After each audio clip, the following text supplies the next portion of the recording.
Opposition leader Bill Shorten is calling on the government to compensate victims of financial wrongdoing. It comes as Prime Minister Malcolm Turnbull admits it was a mistake not to conduct an investigation sooner. Let's get today's take on this with Shelley Horton from 9honey.com.au and comedian Mikey Robbins. Shelley. Yep. Morning. The Royal Commission has exposed shocking and shameful evidence about the systematic wrongdoing and a culture of cover-up in the banking industry, and so the Prime Minister says, yeah, we should have done something about that. Yeah, but how you about that? didn't, though. But you didn't. So should victims be compensated? I think that victims should definitely be compensated by the banks, not by the government. Oh, for sure. So the fact that Shorten's saying that the government should actually be doing this compensation, I don't think that makes sense. That's like just punishing them, and I don't think that's going to help anyone. I think the banks have got the cash. Yes. And you know what? When you look at some of the things that they did, it is stealing. They were actually stealing, and they were setting people up to be in real financial, dire straits, and just kept it going and kept it going. So I think they should be compensated. Yeah. A lot of people laughed at me when I put my money into Yabby Farms. Who's laughing now? Exactly. The Yabbies.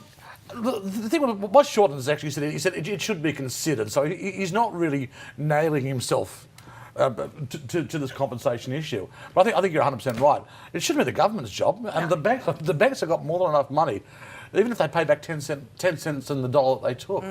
Well, Well, no, why not pay back the entire amount? I know. Yeah, Given that there are record profits that they post every year. We're talking about... Their profits make me feel a bit ill. Yes. They honestly do. And Because I how don't much is actually go, enough? oh, I'm so happy for the shareholders. I just think, you know what, there are more people involved here that are being shafted, Yes. and that's not stealing good from enough. ordinary people, Well, Yeah. they're spending so much time on the big four, so saying they sort of the bastions of our economy. They do stuff like this. Well, if you want to make it up to us, you pay it out. Yeah. Yeah. To its full, Be held accountable. and be held accountable. Isn't a commission about holding them accountable? Yes. Making them responsible? Absolutely, and making significant change so it doesn't happen again. Exactly. All right, moving on. And bosses want to hire smart people, but only if they're male. That's according to a new study which found the more intelligent a woman is, the less appealing she is to potential employers. Oh, Shelley's Shelley's blood boiling. I think Shell's got something to say here. Go ahead, Shelley. It's actually upset me. It actually upset me because this was showing not just a small bias against really intelligent women, 50% less likely to get a job interview if you had a very high grade point average when you finished university compared to a man. 50%. So this is absolutely showing our gender bias in society and showing that I hope that a lot of these organisations aren't doing it consciously, but that there is this unconscious thing of a smart woman will only get the job if she's also nice, whereas a man will get the job and his likability is not actually even taken into consideration. Oh, see, so I they didn't don't think want to be about the that. super bright, annoying girl. It was actually, likability came into it, and I just feel like there's such a discourse between the male roles and female roles, and this 50% difference, that is dramatic. It's staggering. Do you think employers are threatened by smart women like you, or is it something else? Well, I think Shelley hit the nail on the head there, because it is 2018. I don't think these are conscious decisions. Please, dear God, don't let them be conscious decisions. But the fact that likeability, that we can't imagine a woman being high achieving and likeable in the same category is just totally bizarre. Well, that should make a difference to your job. Say if you should be a headhunter or the top of an organisation. Well, the other thing too is, quite frankly, this is even more depressing when we read these statistics. This culture won't change until we have more women in charge in powerful positions within organisations, because it's not just good for women, it's good for the businesses. It makes good business sense. You need to reflect society. So if you've got all men on the board, you're not reflecting society. If you're hiring mainly men, you're not reflecting society. I think this is where society is a mirror. We need to see more women in those high-profile jobs, and seeing systemic changes like this, we actually need to do something about it, whether it is that when you first have your application, names and genders are left off, I don't know. Maybe something as Like a simple as blind that. audition. Like a blind audition. on The Voice. Yes, exactly. Yeah, Turn the chair. Shelley, Oh, it's a woman. I'm not. Shelley and Mikey will stay with us when we come back. The staggering amount of Australians who have no cash savings to fall back on. And are home-cooked meals going the way of the dinosaur? Why experts say we will forget the skill within 2 generations. Now, 1 in 5 of us don't have any savings. That's according to a new report which revealed many cash-strapped Aussies have no money to fall back on in case of an emergency, despite interest rates remaining at historically low levels. Let's get today's take on this with Shelley Horton and Mikey Robin. Shelley, 21% of people are living from week to week. We are under such... the cost of living is so hard at the moment. You know, I'm just thinking about prices of electricity and all that sort of stuff. Yep. Petrol prices. Yep.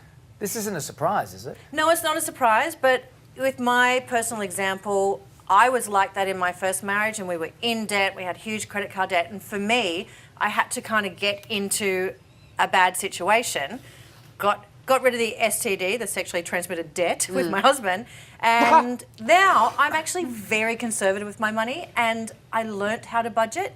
And once you actually do a budget where you record every single outgoing only for a week, just 1 week, it is shocking how much money you spend on Waste. coffees and takeaway and this, that and the other, and it's very easy to, bring that in. But now I actually get a sense of pride when I see my savings going up. Yeah. So I don't want to touch it.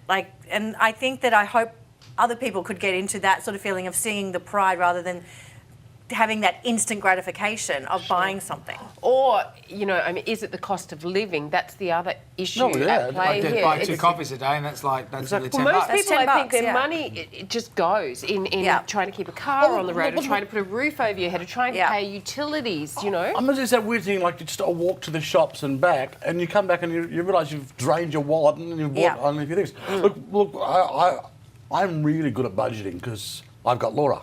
Right. Yeah, right. And we have a really simple plan. Laura knows where the money is, and I don't. Keep them away from it. She's better at it. Oh right? yeah, no, she's the grown up, and I'm red drinks and lemonade and, Okay. and lollies. Okay. One thing my accountant suggested, which I think is interesting, is don't use tap and go, to actually use cash to pay for Yeah. everything, Yeah, it's true. even just for a week. 'Cause then you just because you know. feel it, and you're like, oh, I don't want to break that 50, because then as soon as it's broken, it's gone. That's right. Yeah. It's so true. Finally, this will help you with that as well. But could we lose the ability to cook within just 2 generations? It's already gone in my That's house. according to a food expert who warns that the skill may die out as more and more people rely on takeaway and ready meals. Now, Mikey, just yesterday we spent the afternoon making a cake. I know. With the kids. It was great fun. well, But, the average at you. person just spends 34 minutes preparing dinner Thanks, Martha compared to an Stewart. hour in the 80s. But David's because perfect. Oh, that is I'm not perfect. isn't it? perfect, but like, it was just Oh, we made a cake. We Yeah, made no, it. no, a cake, nice wow. thing to do as a When family. was We the don't- last time I made a cake? Never. Never. Yeah. Yeah, but I'm going to keep those kids busy. See, I reckon, and this I first observed this a couple of years ago. This to me is one of the signs of the apocalypse. In the fruit and veggie section, pre-sliced mushrooms. Now, Pre-sliced? Pre-sliced. Yeah, yeah. Now, if you They're all don't sliced. if Oh, you yeah, don't have you the just motor throw them in skills then. to slice a mushroom, Yeah. might I suggest you should not go near a stove? It's not that. It's the time factor. It's Oh, but the just- ingredients. just Chuck it straight in, Yeah, Mikey. you give me a bit- Or when you get the stir fry mix, they've done it all for I love you. And it's those. got the I little know. corn in it. And it's the right, it's like one for one person or for 2 people. That's right. But the thing is, too, like even what we consider cooking, compared to what our grandparents considered yeah. cooking. I mean, like Dripping in bread. My grandmother would actually pluck a chicken. Yeah. So glad you said Or that. make bread. Like make Yeah. bread. But can I just say this? We all used to be able to sew. Like if Yeah, you I go back a know. few generations, we all made our own Mum clothes. taught me to right? sew. I haven't sewed either. Not many people do that now. And, you know, I'm not a very good cook. Neither I am don't I. actually like it either. I don't find it Oh, enjoyable. no. I really enjoy I cooking. I love cooking. I did a prawn stir fry recently see, that it's was just so fancy. stewed and foul that we actually binned it and had toast. Yeah. And so Toast is therefore, so good, though. toast Yeah. is so good. Yeah. Toast is reliable. That's cooking. That is cooking. You know what? There was a Talking Heads album in the 80s. I don't know why I remember this. And they put down their observations of touring around the world. And it was toast is the national dish of Australia. Yeah, man. Really? We I love like it. toast. I could have it for dinner every night. I love toast. We should get some toast up in Do here. like it. What are we talking about? Yeah. Let us know your favourite dish at home and what we should be cooking still, or whether you just eat takeout all the time. 4:20 was on Friday, by the way. Good to see you both. Cheers, guys. Thank you for that. Coming up on Today Extra, he's the one to watch.